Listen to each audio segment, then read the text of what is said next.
సినిమాల ప్రభావం. సీమంతుడు సినిమా చూసిన తర్వాత పెతోడు సైకిల్ వేసుకుని ఊర్ల మీద పడిపోతున్నారుగా.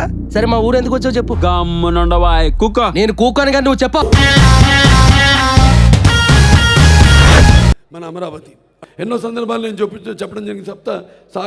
సాగర సంఘర్షణ జ్వలిత శబ్దోద్భవ మధుర శబ్దాలైన సరిగమ్మ పదనీస మధుర పాటలు వినడానికి మరి ఎటువంటి దానికి దారి తారతమ్యములు కానీ, లేకపోతే పండిత పామరాది పట్టుపిడుపులు కానీ, ఆడమగాన్న తేడాలను కానీ, అభిమాన దురభిమానులని. ప్రభాస్ గారికి థ్యాంక్ యూ.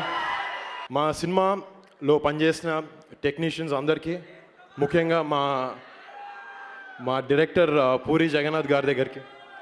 నేను ఫస్ట్ పూరి జగన్ గారి దగ్గరికి ఇంటర్ సెకండ్ ఇయర్లో నాకు ఏం చేయాలో లైఫ్లో నిజంగా తెలియదు. అప్పుడు అది ఏదో అవుదాం అని నాన్న తిడుతూ ఉండేవారు, అమ్మ తిడుతుండేది, బాబాయ్ పెద్ద అందరు తిడుతూ ఉండేవారు.